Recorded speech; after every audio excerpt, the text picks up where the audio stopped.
We are in Chapter 10, Resisting Influence, the final chapter of The Manipulated Mind by Denise Wynn.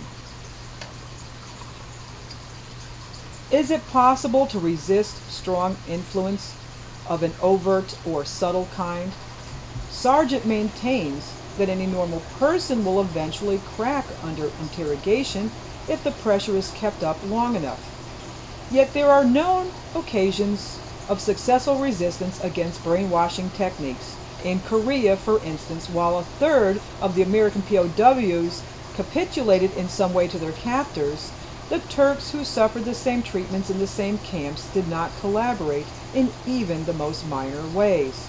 Nor did any of their men die in captivity, whereas hundreds of Americans did. Whereas the American morale was low, the Turks deliberately kept morale high. If one of their number became ill, others were assigned to feed and bathe him, to ensure that he had a chance to recover. Internal discipline was maintained at all costs. Whereas the Americans suffered psychologically from the Chinese tactic of removing leaders from the rest of the group, the Turks implemented a solution which prevented the Chinese from breaking down their morale. If the Turkish officer in command was removed, his role was assumed by the next man down. If that man was removed, the command shifted downwards again, so it would go until, if necessary, a private was in command. The Turkish response to the Chinese interrogation techniques was derision. Their mass resistance won the day.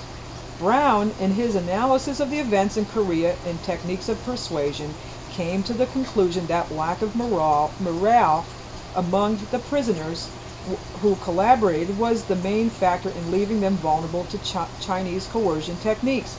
He pointed out that in any form of persuasion, from the mildest to the most severe, it is always the case that those who refuse to cooperate are in no danger, while those who give the slightest indication of doing so are doomed.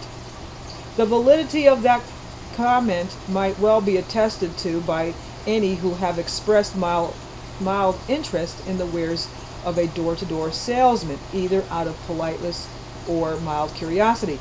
Jessica Mitford in Hans and Rebels describes the brainwashing effects of the salesman's technique if he is just allowed that opening in order to pitch in. In essence, it consisted of a deft combination of mental torture and physical manipulation designed to reduce the subject to a state of helpless passivity, bereft of independent will and ready to sign anything as a condition of freedom from torment. Many investigators of the Korean experience have noted tactics which seem to help resistors resist. It is of interest that most are common sense notions that emphasize the need to develop and maintain a corrective perspective on life, ordinary life. Much mentioned as a means of getting information and situations into correct perspective is humor. Merleau points out that the demagogue is almost incapable of humor of any kind.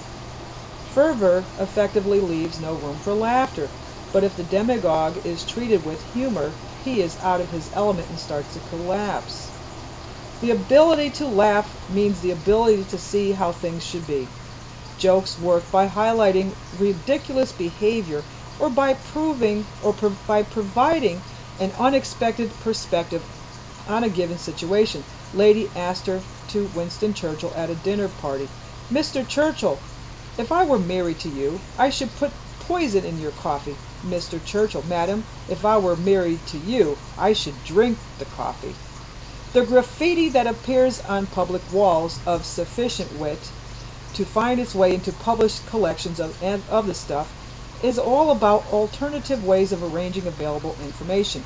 The momentary suspension of belief that operates when a joke is being heard allows the hearer to open his mind to new ways of seeing a perhaps familiar scenario or a new way of interpreting familiar behavior patterns. A joke is funny because it confounds one's normal expectations of how things turn out, and when we hear a joke, we invite our expectations to be confounded. Serious information is less easily assimilated if it goes against our established beliefs. Because the ability to laugh signifies the ability to suspend belief and to see or hear what is instead. Let me read that again. Because the ability to laugh signifies the ability to suspend belief and to see or hear what is instead of what we expect to see or hear, it enables us to recognize distortion when it confronts us, according to Merleau.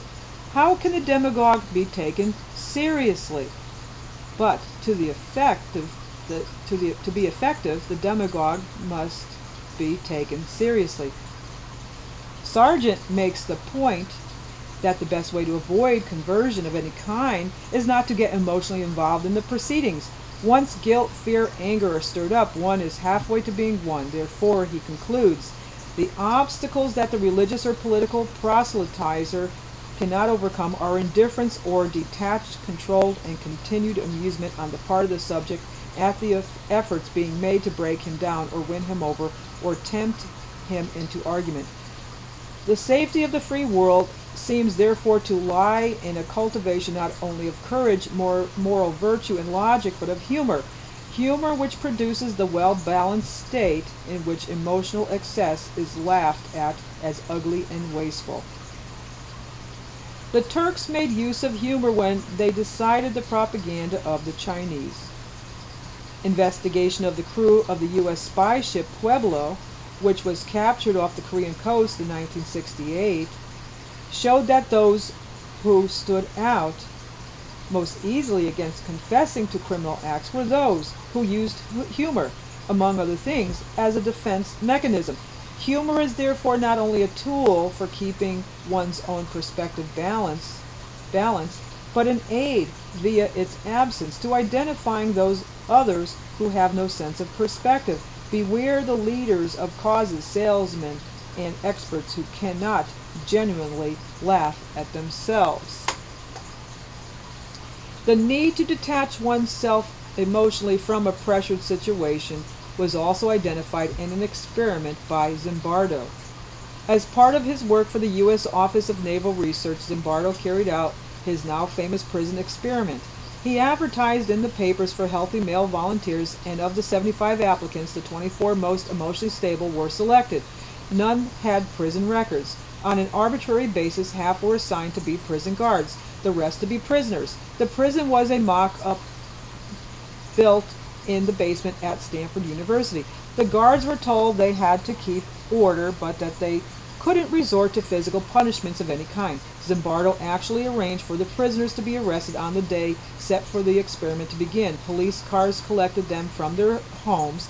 They were handcuffed and then photographed and fingerprinted at the police station before being taken to the prison, where their clothes were replaced by prison garb, a smock, no underwear, prison number on the back of the smock, and a nylon cap which covered the hair and therefore made the men look pretty much the same. The guards wore khaki uniforms.